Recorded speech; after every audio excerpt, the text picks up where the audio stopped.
Bienvenidos a un nuevo espacio de entrevista. Hoy estará con nosotros Rosa Pellegrino. Ella es psicólogo. Hoy va a trabajar un tema extraordinario para la audiencia de motivarte. Hizo efectos gaslight o luz de gas. Puede ser poco conocido para nuestra audiencia, pero va a tener mucho valor para nuestras vidas y nuestro aprendizaje. Rosa es nuestra psicóloga del día de hoy, con amplia experiencia en trabajo con niños en el ámbito de derechos humanos. Adicionalmente, trabaja en derechos humanos. Gracias, Rosa, por compartir. Desde Caracas, Venezuela, les acompaña Danilo Márquez. Muchísimas gracias, Danilo, por el espacio. Rosa, iniciemos porque no podemos perder ni un segundo de este tema que va a ser, y les prometemos que va a ser de gran valor para nosotros. ¿Qué es eso de efectos gaslight en inglés? ¿Puedes traducirnos a nosotros, al cristiano más coloquial, y qué significará todo esto? Por supuesto que sí. Bueno, el gaslighting o luz de gas, que es la traducción al español, no es más que esta forma de manipulación, ¿no? De manipulación psicológica que puede darse en muchas relaciones, no únicamente relaciones amorosas, puede ser en cualquier otro tipo de relación. Sin embargo, en las relaciones de parejas donde más quizás lo vamos a encontrar, ¿no? Y es esta manipulación que se da buscando que la persona empiece a dudar de sus propios sentimientos, de sus propias conductas, de sus pensamientos, incluso de su propio criterio. En palabras más coloquiales o cotidianas, es cuando uno empieza a creer que uno se está volviendo loco por sentir lo que uno siente, ¿ok? Y esto es algo muy grave o de alguna manera tiene que tener bastante importancia, porque nosotros siempre defendemos desde la psicología que las emociones son siempre válidas, ¿sí?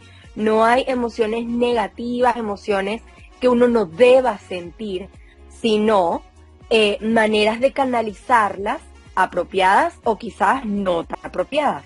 Pero las emociones en sí, lo que uno siente, todas esas cosas que uno empieza a experimentar frente a algo, son válidas y tenemos que prestarles atención, poder expresarlas y decir, mira, yo me estoy sintiendo así, me está pasando esto. Entonces, que una persona busque manipularte, consciente o inconscientemente, porque hay gente que no sabe realmente que lo está haciendo, pero al final, pues, lo hace, y que alguien busque manipularte para que tú creas que tus emociones no son válidas o que tú te sientas agredido, ofendido, triste o mal por lo que tu persona pudo haberte dicho o hecho, es gravísimo, porque imagínate entonces, ni siquiera tú, que eres la principal o el principal protagonista de lo que sientes, puede estar realmente en capacidad de defender esas emociones y esos sentimientos. Entonces, si no eres tú quien las defiende, ¿quién sí va a poder hacer valer esas emociones, ¿no? Entonces, ahí está lo particular y lo importante de ese tipo de manipulación. Estamos conversando con Rosa Pellegrino, psicóloga en la mención clínica conductual. Rosa, coméntanos acerca, y quisiera que nos enfoquemos en dos aspectos importantes. Desde la perspectiva de la víctima o aquella persona que está siendo objeto de este tipo de manipulación, y desde la persona que, como los comentaste anteriormente, puede ser hasta consciente o inconscientemente lo estemos haciendo. Quisiera que nos concentremos primero en quien lo hace. ¿Será que Danilo en algún momento puede, y también te quisiera preguntar, adelantarme, ¿puedo ser también yo haciendo gaslight en algún momento de mi vida? No todas las personas van a estar al tanto de que a lo mejor están teniendo esta conducta.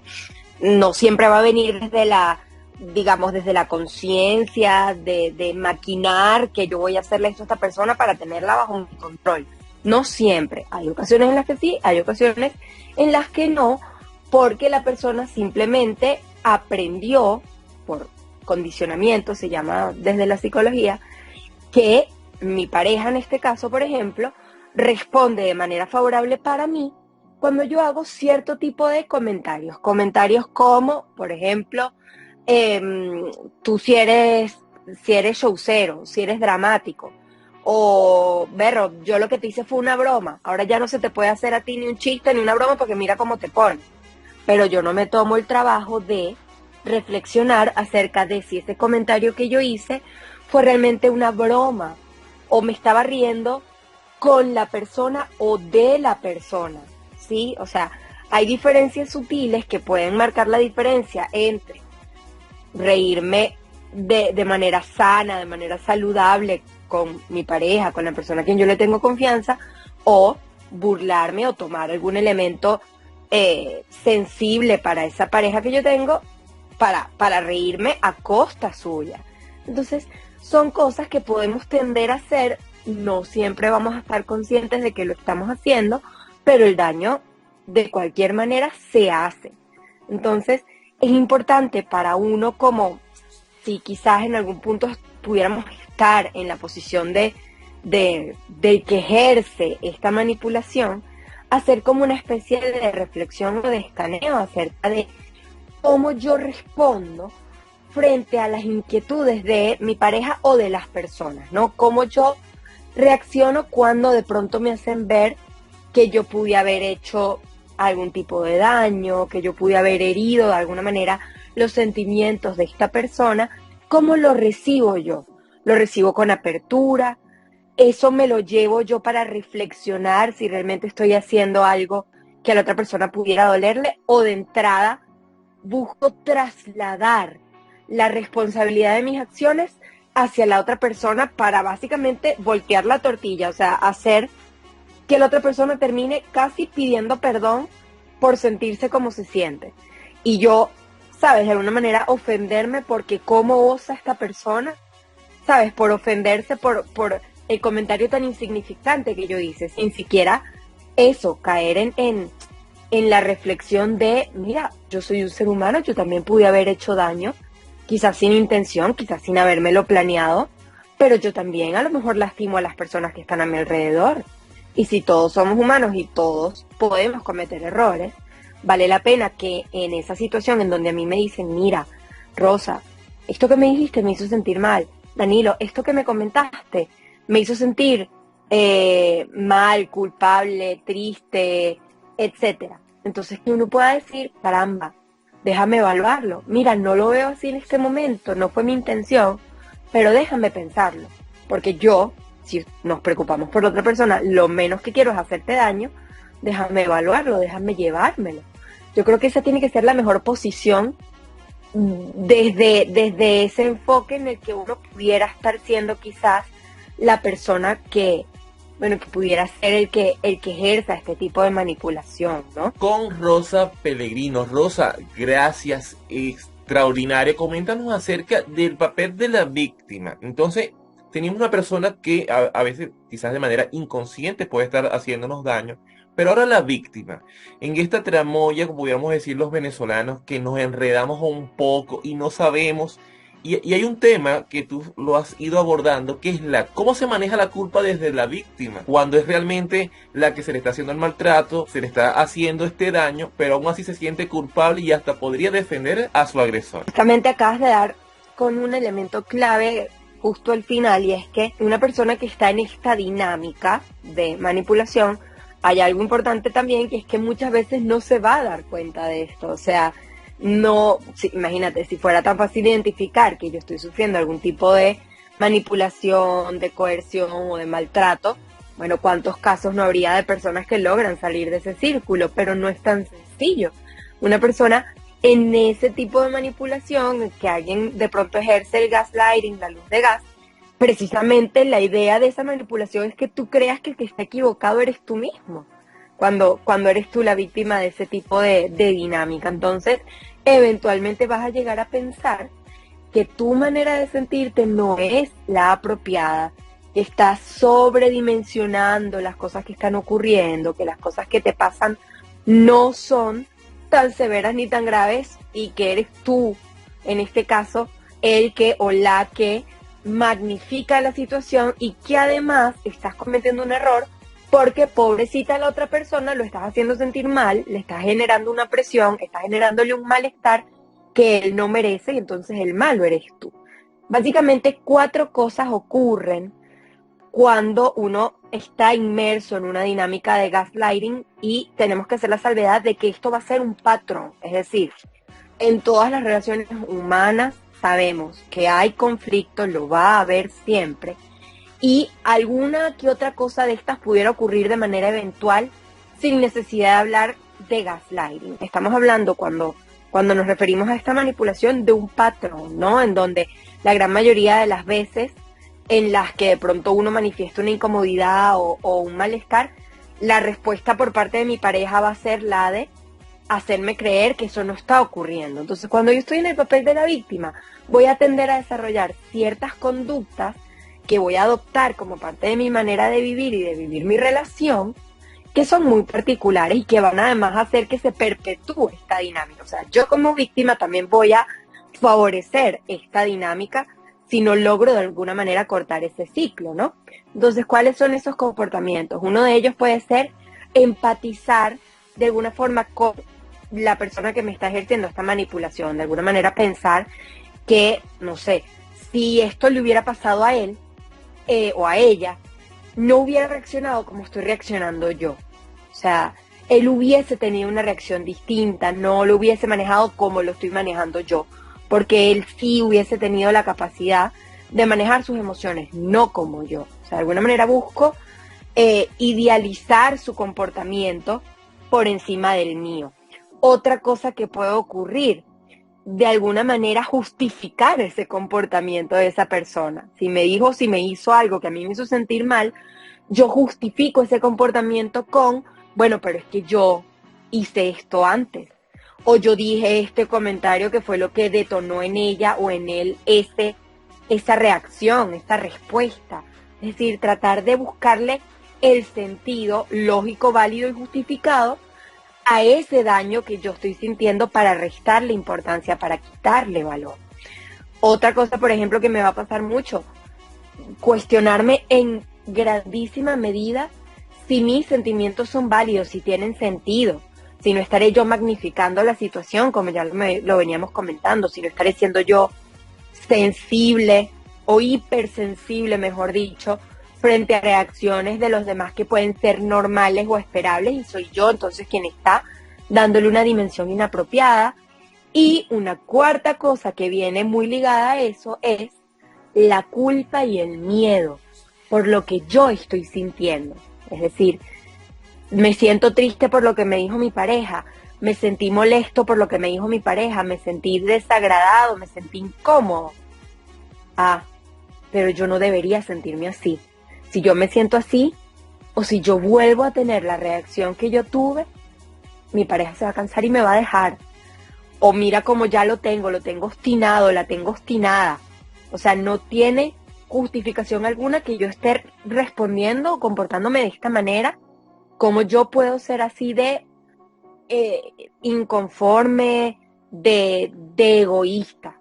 O sea, uno empieza a desarrollar un significado imaginario a esos comportamientos que pueden llegar a ser muy pesados, muy dolorosos para quien los vive, y además, como te digo, Danilo, perpetuar esta dinámica tan ruda de manipulación, porque yo la valido. Si yo soy la víctima, yo estoy dando pie a que continúe, y por supuesto la persona que la ejerce, al ver que da resultado, por supuesto que perpetúa la dinámica. Entonces imagínate lo grave, ¿no? Comenzamos con Rosa Pellegrino, psicólogo en mención clínica conductual. Rosa, coméntanos acerca de una palabra que va a llamar mucho la atención, que es el narcisista. Las personas narcisistas tienen que ver con el gaslight. Coméntanos al respecto, y todos los narcisistas hacen uso de esta herramienta de maltrato psicológico. Sí, bueno, fíjate, es bueno que traigas a colación el concepto, porque si bien no todo narcisista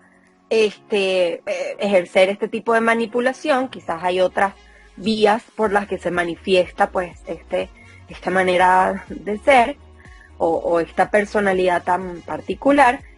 El gaslighting o la manipulación psicológica en sí está muy vinculada al tipo de personalidad narcisista, porque precisamente, bueno, busca de alguna manera enaltecer todo lo que yo soy como persona, de alguna manera idealizar lo que yo soy, lo que yo significo y el valor que yo tengo para la otra persona, y de alguna manera también minimizar los sentimientos, los comportamientos, los pensamientos de la otra persona, porque los que importan en este caso son los míos, y en eso nos tenemos que enfocar.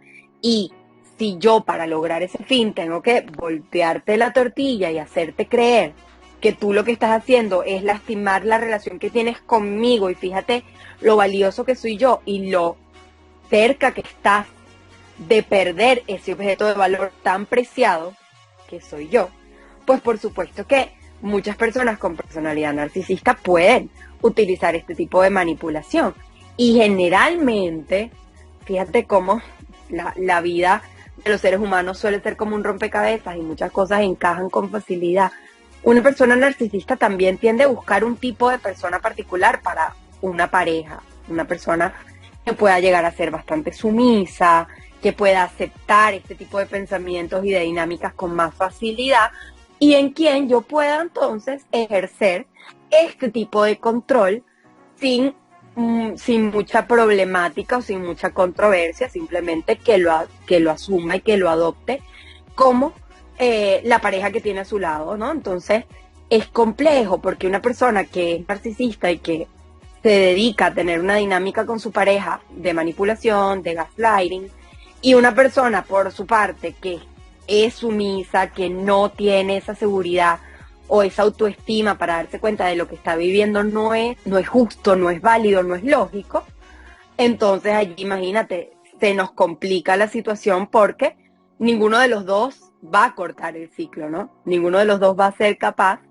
de darle fin a ese círculo vicioso porque uno tiene gratificación inmediata y el otro no sabe cómo salir de allí, ni siquiera pudiera darse cuenta de que hay un problema allí. Entonces es complejo, es difícil salir de esa dinámica, pero no imposible, y por eso hacemos estos espacios, ¿no? Y estas conversaciones para que la gente pueda darse cuenta tanto como si quizás ejercemos esta manipulación, como si estamos siendo víctimas de ella para generar un cambio. De Rosa, coméntanos acerca de algunas señales o banderas rojas que nos digan esto, pueda que esté haciendo uso de esta manipulación, de este trato manipulable de otra persona que a lo mejor reconoce en otro la debilidad y usa eso como armas para entramarla y hacer este gaslight. Coméntanos alguna señal de que Rosa o Danilo podamos estar siendo víctimas en algún momento del gaslight. Y de pronto yo estoy, ya sea con una pareja amorosa o con un amigo, porque los amigos también,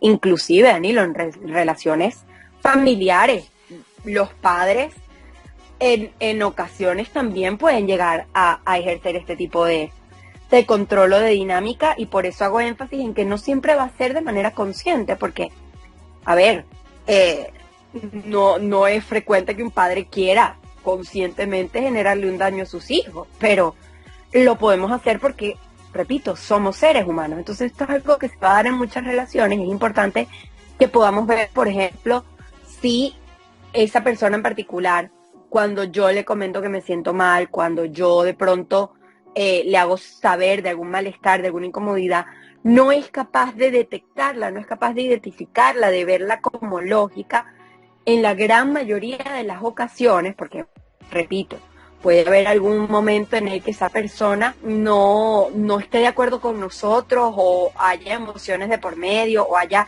circunstancias ambientales que hagan más difícil la comunicación. Eso puede ocurrir. Pero estamos hablando de que en la gran mayoría de las veces, con esta persona en particular, cuando yo le comento que hay un malestar, cónchale, mi amor, mírame, me siento mal cuando tú me dices esto, me dijiste este comentario en el almuerzo y me hizo sentir humillada, me hizo sentir maltratado, me hizo sentir, etcétera. Si cada vez que yo hago un comentario de ese estilo no hay apertura, no hay accesibilidad, cónchale, porque cada vez que yo me siento mal, esta persona que debería poder comprenderme no lo hace. Otra cosa, por ejemplo, mi pareja o mi mamá o mi hermano o mi amigo o mi lo que sea no me pide perdón cuando se equivoca, por ejemplo. Nunca ha podido decir, caramba, sí, lo siento, me equivoqué, perdón si te hice daño, perdón si te herí. No, es dificilísimo, imposible. ¿Por qué? Porque no son capaces estas personas de asumir la responsabilidad y de alguna manera tratar de resarcir ese daño. Es muy difícil para ellos, y por eso es bueno que hayas también traído a colación el tema del concepto de narcisismo, porque es muy difícil asumir que fallé, que no soy perfecto, que soy humano y que me puedo equivocar. Entonces, en ese sentido, esas cosas pueden ocurrir. Otra cosa, por ejemplo, que nos pudiera pasar, sentir que de pronto, de alguna manera, no estamos teniendo una perspectiva apropiada de lo que estamos sintiendo. En otras palabras, sentir que lo que yo estoy manifestando o la emoción que estoy experimentando no tiene sentido. Es no válida en absoluto, es una invención de mi cabeza. O sea, ahí entra el elemento de la locura. Tú te estás volviendo loco, tú te estás volviendo loca. Eres una dramática, eres un dramático, eres un celoso, un psicópata.